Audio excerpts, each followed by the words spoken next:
آج جو ناول پیش خدمت ہے اس کا نام ہے وحشت عشق، از قلم ثانیہ شاہ۔ شاہ جیسے ہی کمرے میں داخل ہوا، گلاب کے پھولوں کی مہک نے اس کا استقبال کیا۔ شرمائی گھبرائی یشل نے جیسے ہی اس کی موجودگی کو محسوس کیا، مزید اپنے آپ میں سمٹ گئی۔ شاہ دل میں محبت بھرے جذبات لیے اس کی طرف بڑھا۔ جیسے ہی شاہ نے اس کا گھونگھٹ اٹھایا، اسے لگا کہ اس کی دھڑکنیں تھم جائیں گی۔ بے خود سا ہو کر شاہ اس پر جھکا اور اس کا چہرہ اپنے ہاتھوں کے پیالے میں لیا، مگر اس کی پکڑ میں اچانک مضبوطی آ گئی۔ یشل کی آنکھوں نے تکلیف کے مارے آنسو بہانا شروع کر دیا۔ شاہ، مجھے تکلیف ہو رہی ہے، یشل نے سسکتے ہوئے تکلیف سے کہا۔ تکلیف؟ شاہ نے استہزائیہ انداز میں کہکا لگایا۔ یشل اپنے آپ کو اس کی گرفت سے چھڑانے کی کوشش کرنے لگی۔ چھوڑیں، مجھے نہیں رہنا آپ کے ساتھ، یشل نے روتے ہوئے کہا۔ کیا نہیں رہنا؟ کیا کہا تم نے؟ شاہ کا ہاتھ اٹھا اور یشل کے خوبصورت چہرے پر نشان چھوڑ گیا۔ آج تو کہہ دیا، آج کے بعد ایسا خواب میں بھی مت سوچنا۔ مسز شاہ، تمہارے جسم پر، تمہاری روح پر صرف اور صرف شاہ کا حق ہے، سمجھی تم؟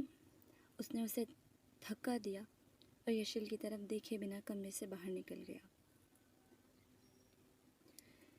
تو یہ تھی اس کی زندگی جس کے بارے میں اس کی دادو اسے بتایا کرتی تھی۔ تو کیا شاہ تھا وہ شہزادہ جس کی راہ دیکھتے دیکھتے اس کی جان سے پیاری دادو اسے دنیا میں اکیلا چھوڑ کر چلی گئی تھی؟ نہیں، یشل نے ایسی اذیت بھری زندگی کی تمنا تو نہیں کی تھی۔ یشل ایک بار پھر سے رونے لگی۔ جب انسان کی تکلیف حد سے بھر جائے، اسے آگے کے سب راستے اپنے لیے بند ہوتے محسوس ہوں، تو بھی اسے یاد رکھنا چاہیے کہ اللہ جو شعرک سے بھی زیادہ قریب ہے، جسے ہر چیز کی خبر ہے، اگر جھولی پھیلانی ہے تو اس کے سونے رب کے آگے جھکو، اس یقین کے ساتھ کہ وہ کبھی تمہیں مایوس نہیں کرے گا۔ دادی کی کہی ہوئی باتیں یشل کے ذہن میں گونجنے لگیں۔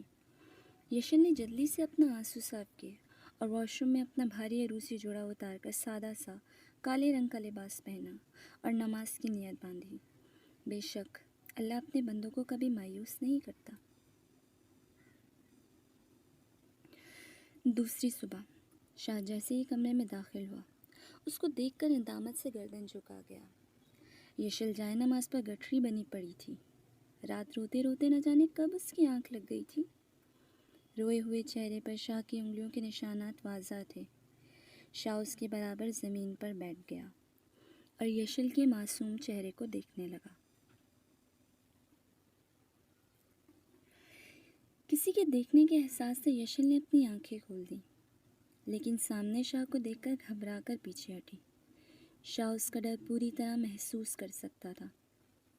شاہ نے آگے بڑھ کر یشل کو اپنے سینے سے لگایا۔ یشل اس کے سینے سے لگی پوری طرح رونے لگی۔ شاہ، آپ؟ جانے شاہ، بھول جاؤ سب، اب ایسا کبھی نہیں ہوگا، شاہ نے اس کی بال سہلاتے ہوئے کہا۔ نہ جانے کب شاہ کی آنکھ سے آنسو نکلا اور یشل کے بالوں میں گم ہو گیا۔ یشل کو لگا کہ اب اس کے سب غم دور ہو گئے ہیں۔ اس نے رات کے واقعے کو بھلا کر ایک نئی زندگی شروع کرنے کا فیصلہ کیا اور اطمینان سے آنکھیں بند کر لیں۔ گڑیا، گڑیا بیٹا کہاں ہو آپ؟ میں یہاں ہوں دادی، کیا ہوا؟ گڑیا نے دادو کے پاس بیٹھتے ہوئے کہا۔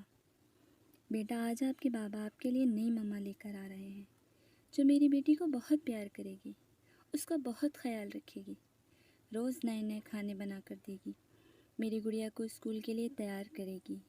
سچی دادو، بابا میرے لیے ماما لے کر آ رہے ہیں؟ بالکل رانو کی ماں جیسی، گڑیا نے معصومیت سے پوچھا۔ ہاں میری جان، بالکل رانو کی ماں کی جیسی۔ رانو کی ماما سے بھی زیادہ پیاری میری گڑیا کی ماں۔ میں ابھی رانو کو بتا کر آتی ہوں۔ وہ معصوم، آنے والے وقت سے انجان، اپنی خوشیوں میں اپنی سہیلی رانو کو بھی شامل کرنے کے لیے بھاگی۔ اس کی معصومیت پر اس کی دادو بے اختیار مسکرائیں۔ میں اس کے ساتھ ایسا کیسے کر سکتا ہوں؟ میں اسے تکلیف نہیں دینا چاہتا تھا، نہ خوف زدہ کرنا چاہتا تھا۔ بابا آپ جانتے ہو نا، آپ کا بیٹا ایسا نہیں ہے، پر نہ جانے کیوں جب وہ میرے سامنے آتی ہے نا، مجھے سب یاد آ جاتا ہے۔ میں کیا کروں، مجھے کچھ سمجھ نہیں آتا۔ بابا نے اس کی سے سکتے ہوئے اپنا سر میز پر کھلی ڈائری پر رکھ دیا۔ بابا کی موت کے بعد یہ ڈائری ہی اس کا سہارا تھی، جس میں وہ اپنے دل کی ہر بات لکھتا تھا۔ خوبصورت سرخ رنگ کی انارکلی فراک جو اس کے گھٹنوں سے نیچے آ رہی تھی، لائٹ سے میک اپ میں بالوں کو کھلا چھوڑے وہ نظر لگ جانے کی حد تک خوبصورت لگ رہی تھی۔ شاہ نہ جانے کب سے دیوار کے ساتھ ٹیک لگائے اسے اپنی نظروں کی قید میں لیے ہوئے تھا۔ جیسے ہی یشل کی نظر شاہ پر پڑی، اس نے شرما کر اپنی پلکیں جھکا دیں۔ وہ اپنے خوبصورت ہونٹوں کو دانتوں سے کاٹنے لگی۔ شاہ بے خودی کے عالم میں اس کی طرف بڑھا اور اس کے کانپتے وجود پر ایک نظر ڈالی اور دھیرے سے اس کے لبوں کو اس کے دانتوں کی قید سے آزاد کیا۔ اتنا ظلم میری جان! یشل اس کے چھونے سے خود میں سمٹ کر رہ گئی۔ شاہ نے اس کے دہکتے ہوئے گالوں پر اپنے لب رکھ دیے۔ یشل کو لگا کہ شاید وہ اگلی سانس بھی نہیں لے پائے گی۔ شاہ نے جب اس کی غیر ہوتی حالت محسوس کی، اس کے ہونٹوں پر ایک مسکراہٹ بکھر گئی۔ یشل یکٹک اس کے گال پر پڑنے والے ڈمپل کو دیکھتی رہی۔ اسے اپنا دل شاہ کے ڈمپل میں ڈوبتا ہوا محسوس ہوا۔ شاہ، آپ کی مسکراہٹ بہت خوبصورت ہے۔ بے اختیار یشل نے شاہ کی مسکراہٹ کی تعریف کر دی۔ اچانک شاہ کی مسکراہٹ غائب ہو گئی۔ آؤ نیچے چلیں، ناشتہ تیار ہے، شاہ نے اس کا ہاتھ پکڑتے ہوئے کہا۔ یشل اپنے ہاتھ پر شاہ کی سخت پکڑ محسوس کر کے کانپ کر رہ گئی۔ اس کا دل گواہی دے رہا تھا کہ آنے والی زندگی آسان نہیں، لیکن اسے اپنے اللہ پر پورا یقین تھا کہ اس کی یہ پریشانیاں جلد ختم ہو جائیں گی۔ ایک خوشحال زندگی اس کی منتظر ہوگی۔